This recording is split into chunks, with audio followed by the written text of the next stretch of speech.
Betty Anderson. Welcome to Jackass.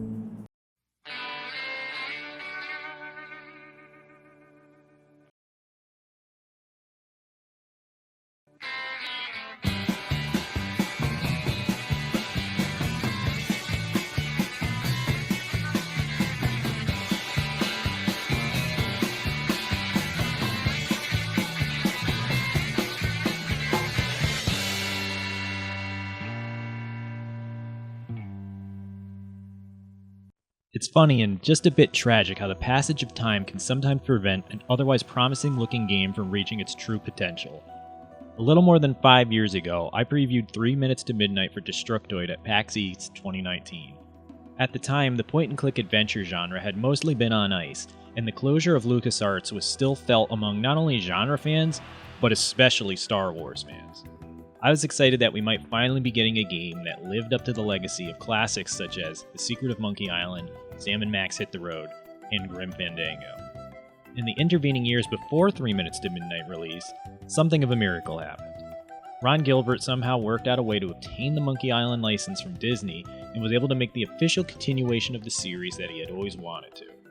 Announced in 2022 and released only a few months later, Return to Monkey Island was a dream game for players that grew up loving the adventures of Guybrush Threepwood and his far more competent wife, Elaine Marley. For many, it stands as possibly the best entry in its respective series. So where does that leave 3 Minutes to Midnight? While I still appreciate that this game exists, and I really love the art direction and character designs, it ultimately feels like it's overcompensating for a lack of point-and-click titles.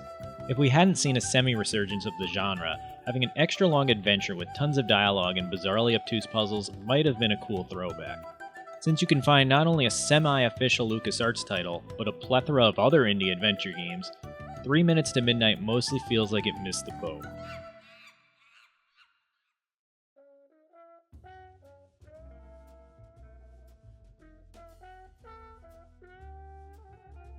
Cut from the mold of Cold War-era stories following World War II, 3 Minutes to Midnight is set in a smallly populated New Mexican town in the late 1940s. One night after hearing an explosion outside, a teenager named Betty Anderson wakes up and finds that she can't recall much of anything. She's not sure why she's in her bedroom, who the photos on her nightstand are of, and what is going on. As she steps outside, she's greeted with an angry mob who are seemingly angry because even they can't remember who they are or what is going on.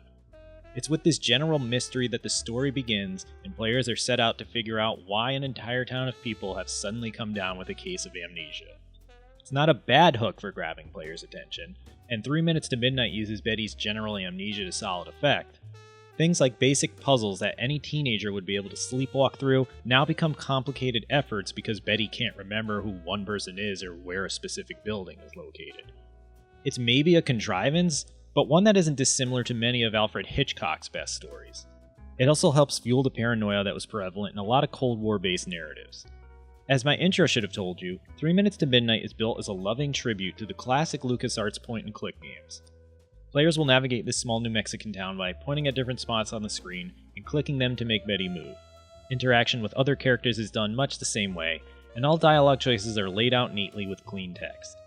You'll find items, hoard them in Betty's seemingly bottomless pockets, and combine them to solve puzzles that crop up.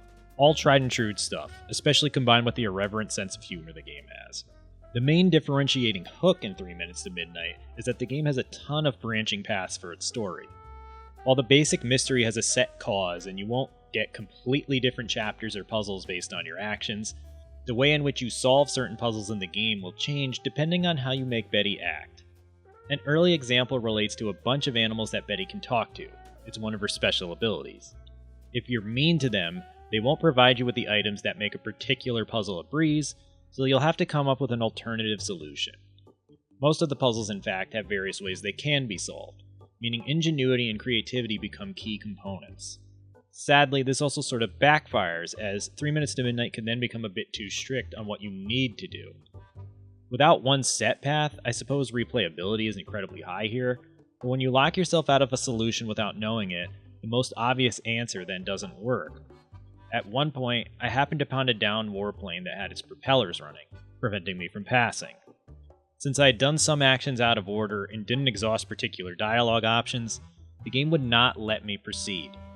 I eventually gave up and let Betty stand near the plane for roughly 5 minutes, which exhausted the fuel and stopped the propellers.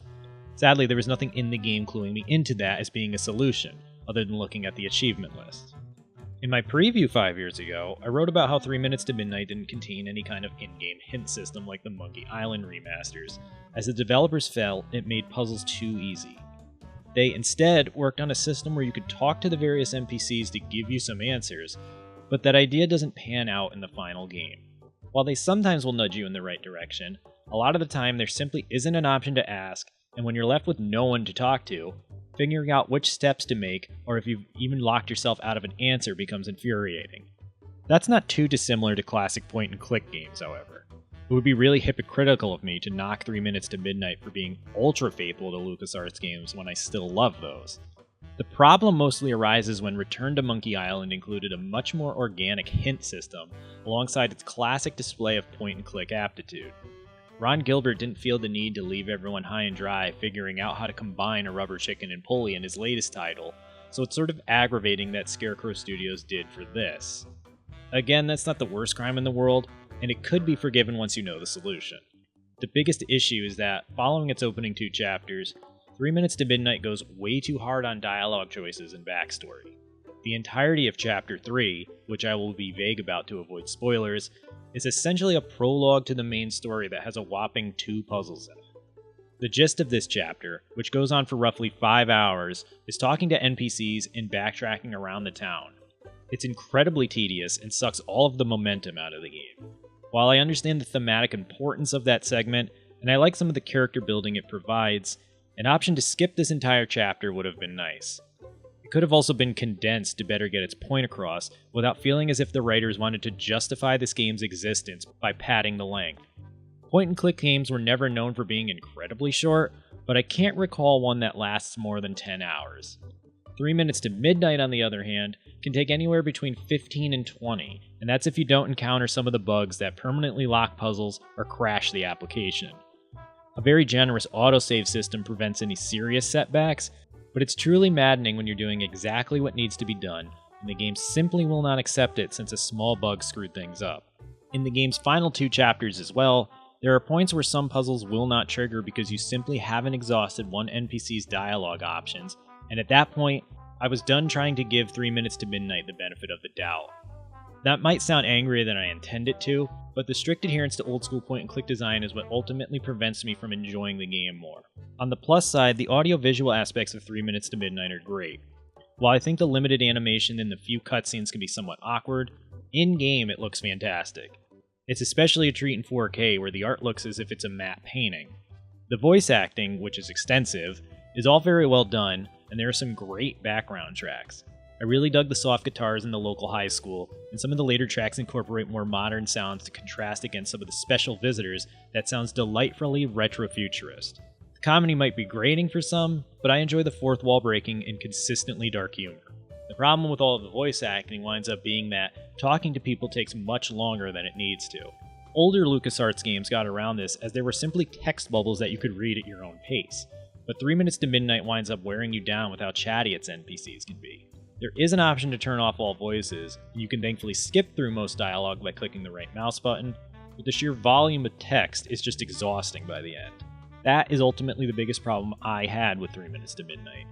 As I stated in my introduction, in a world where point-and-click games were dead and we never had any hope of seeing them return, this extra attention to detail would be appreciated. I love Monkey Island, and in my many replays, I've clicked on some of the inane dialogue simply to engage with the game deeper.